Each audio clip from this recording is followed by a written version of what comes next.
Hello and welcome to the third part of Viral Desire. Um, let's get straight into it.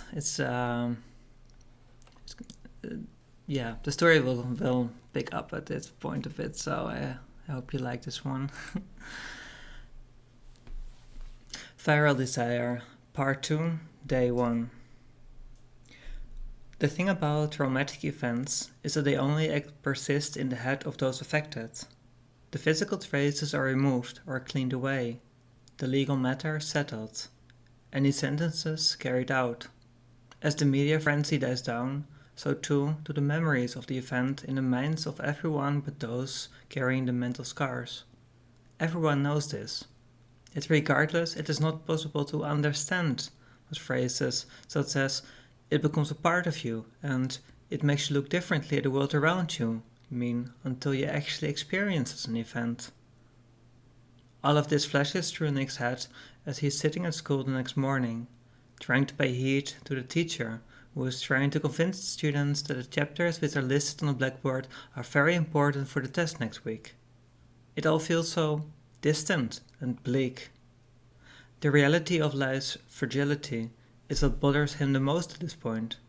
All it takes is a single action, a single hard surface, projectile, or other source of impact, and the shell containing the existence is breached, leading to its inevitable demise. He feels powerless. His heart tells him to protect everyone, but his mind tells him that yesterday there was precious little he could have done for that one woman, certainly not prevent her from suffering such a horrible thing. Yet he also knows that you cannot be on the outlook for anyone suspicious every single moment. Is the only solution then to just accept that while living one's life in the happy innocence of a newborn lamb, sometimes a bird of prey will swoop down and steal away a lamb from the herd? What value does that give to life? Yesterday's event has made his imagination construct scenes of Meryl getting hurt. A single madman doing unspeakable things to her, or pushing her against something solid, cracking open her skull, or shooting her, with the bullets shattering bone and tearing through soft tissues. Life and death are far too close for comfort. It's a maddening kind of frailty. Sighing, Nick pushes these disturbing thoughts to the back of his mind, and tries to at least make an attempt at following the explanations which the teacher is giving to questions asked by his fellow students. Curiously, the thought of failing next week's test still doesn't appeal one bit to him.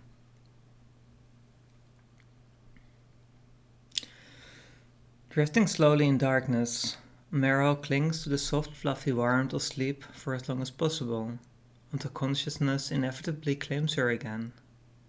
As she opens her eyes, her first thought is that Nick isn't there anymore. He must have left her after she fell asleep in his arms last night. Suddenly she blushes firstly at the thought of her lying there, nestled into his arms. It makes her think of other things he would rather not deal with anytime soon. Things which were rough and unpleasant, like yesterday's event. The sole reason why she allowed Nick to come this close to her, to the point of becoming a boyfriend, is due to the comfort he offers her. Comfort and certainty. Someone who will protect her, no matter what, and who she will want to protect just the same. Someone who won't do anything until she's ready for it. Someone who can shield the pleasant bubbles of childish innocence which he has preferred for so long. Yet still said bubble got brutally shattered yesterday. She vividly recalls the memories and feelings of that moment, as fresh tears well up from deep inside her, and the choking feeling threatens to close her throat. She recalls standing there in abject horror while that woman got brutally assaulted, and shortly afterwards the attacker subdued. Watching Nick interfere, not hesitating to jump into the fray and pull the attack away from his victim, made her proud in a way, and yet it too shattered part of the illusion of innocence which he had been clinging to. With everything reminding her of this unpleasantness, Meryl is glad that her parents called the school today to let him know that she will be absent today. With no need to hold back her feelings, Meryl starts sobbing uncontrollably, until eventually the tears subside as he falls into a deep, troubled sleep. During lunch, Nick meets up with Sarah, Tom, and Jake. All three of them look worn in some fashion, as though they didn't get much sleep. Sarah in particular has red-rimmed eyes, as though she has been crying a lot. Good afternoon, everyone, Nick greets them. The others mumble back something similar. All of them appear preoccupied. Even after they sit down to eat, they say little, until at one point Jake suddenly shakes his head. Doesn't anyone of you think that this is odd? How everything changed just because of that one thing yesterday? Things like that happen a lot. Why would that affect us so much? He burst out. For a moment it's quiet. Then Sarah responds. I don't think anyone is saying that it was a very unusual thing. It's just that it's probably the first time that any of us experienced such a thing from up close like that. It makes it harder to deal with. I'm sure we'll feel better about it soon. After all, things did turn out alright. The others nod at her words. True enough, I guess, Jake says. Yet it doesn't feel like that to me. I mean, I've seen violence before, yet there was something about this person which felt wrong. Maybe he was just totally crazy, but I don't know. He tries to say more, but he fails to find the words to express the sense of unease which he feels. I'm sure it will be fine, right? Nick interjects. Despite his own uncertain thoughts on the subject, he feels that giving in to panic is not the way to go here.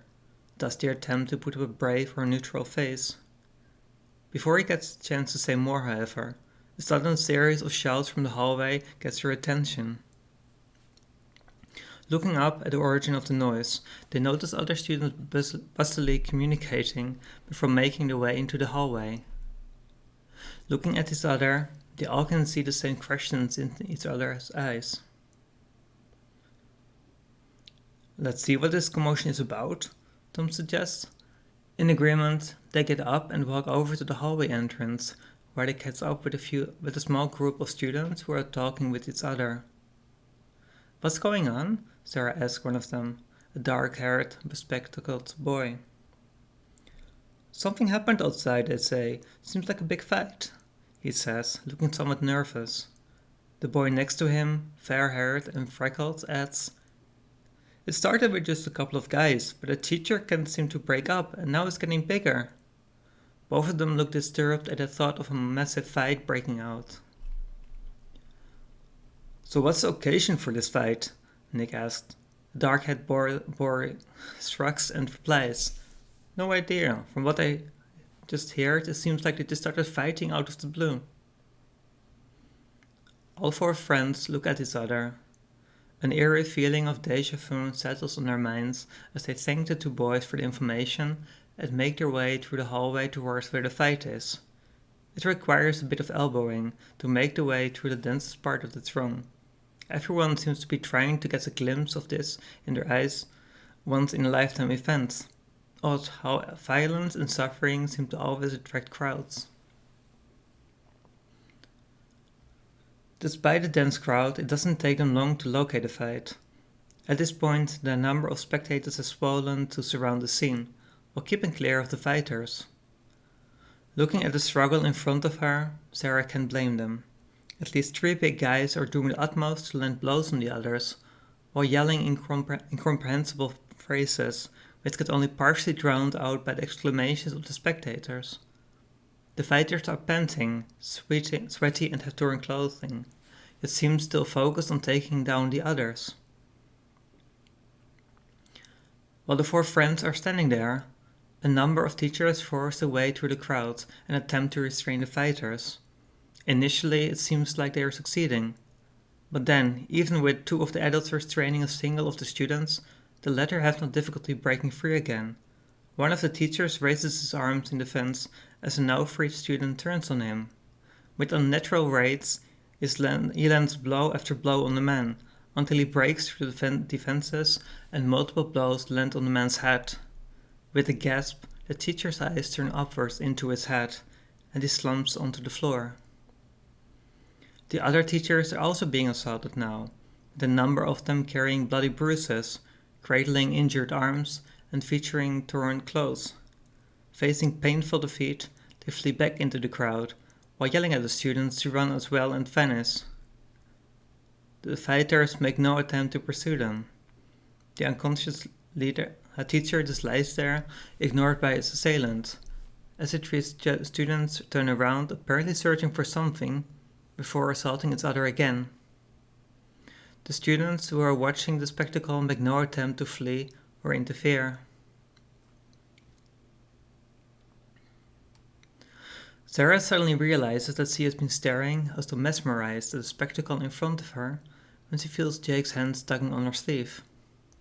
"I think we should leave now," he just says to her. With nothing more than a nod in response, she follows him outside the throng. The others are waiting there as well. Looking back just once more at the mess which she's leaving behind, she suddenly sees another male student jumping into the fight. As the crowd shuts off her view, she can suddenly hear the wailing pain from one of the students, until it is cut off in a gurgling noise. Feeling beset by fear, Sarah nearly runs the last paces to her friends, who quickly embrace her. "Those students, they're just like..." she starts to cut off. The others just not understanding.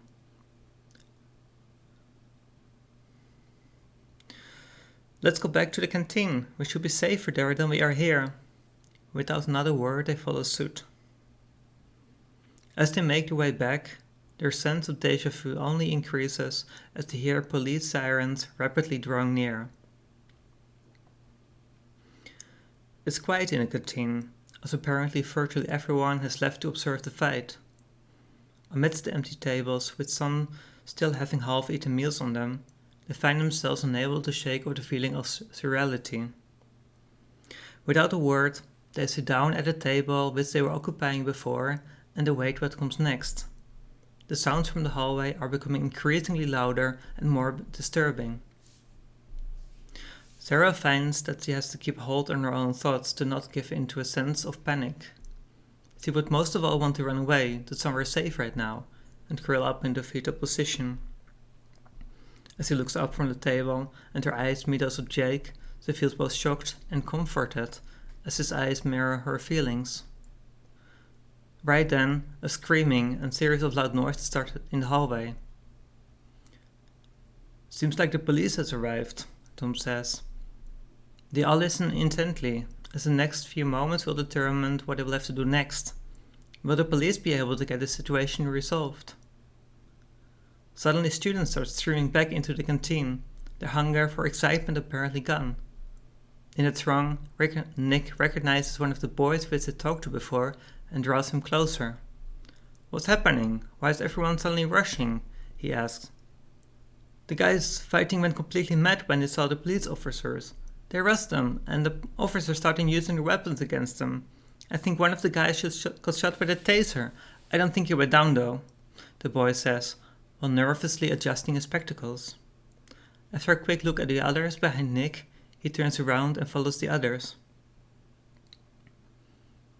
"I think we should be leaving too, maybe," Nick starts. "Let's just go home," he suggests, right before a first gunshot rattles them. A second follows right after it, before they have a chance to recover. Startled, they look at each other. Another gunshot sounds, and another. When the sound dies away, an eerie silence descends. Seconds pass before voices can be heard from the hallway again. They sound commanding, but not panicked or aggressive. "Let's take a quick look at what's going on," Jake suggests, his curiosity apparently winning out over his fear. Following Jake, they all glimpse into the hallway, where only a single student can still be seen watching the scene, albeit cowered behind cover. A look at the place near the entrance where previously the students were fighting reveals why. One of the fighters lies motionlessly on the floor, with many trails of wire attached to him from multiple taser shots. Two others also lie motionlessly, one with a torn out throat, and another with a growing puddle of blood around him. A fourth lies groaning weakly on the floor, clutching his bleeding legs. 4 police agents stand nearby, panting and with the uniforms in disarray. One is clutching a seemingly hurt wrist. The unconscious teacher has been moved to the side of the hallway, probably by the onlooking students. With a direct red gun, Nick and Tom make their way to the police officers first, followed at some distance by Sarah and Jake. Upon their approach, the officers immediately take up a defensive stance, but relax when they do not detect any aggression from the 4 of them. "Everything all right, officer?" Nick asks the officer closest to him. The man, about in his 30s, with a clean-shaven face and short black hair, fetches his cap from the floor where it must have fallen during the earlier struggle. "I guess so," he responds curtly. "I've no idea what got over the guys, but they were on us in seconds. Mark over there got bitten by one of them. That one we had to taser repeatedly before he went down. One of them was dead already. The others we had to use our firearms on." He sighs, then says, "I've never experienced anything like this before." In the distance, more police sirens can be heard, rapidly closing in along with the wailing siren of an ambulance. "Reinforcements," the officer says. "We've seen something like this before, officer," Sarah suddenly says. "Yesterday, at the cinema." The officer looks at her. I heard about it from some colleagues and saw it on the news, yes. You saw the attacker there and the ones here? Were they similar?" Sarah thinks for a moment before she responds. "Not entirely the same, no, but similar. The one at the cinema was so focused on assaulting this one woman that he could not focus on anything else, while being extremely strong and violent. These students were just violent, almost instinctive, while also being very strong. They beat up a number of teachers, including the one over there. They were brutal, but I do not know what the goal was." "I helped restrain the attacker at the cinema yesterday," Nick adds. "He was strong enough that with the 4 of us we could barely hold him. His skin was burning to the touch, almost feverish." The officer nods briefly. "Sounds similar to these guys, yes. We tasered one of them, but he just kept running towards us until we tasered him a few more times. The others weren't even afraid when we fired warning shots, so we had to use lethal force, sadly." All of them fall silent after that. With the wailing sirens approaching, the 4 friends all feel like they are merely repeating yesterday's events, just with the added, iron-like stench of blood in the air this time.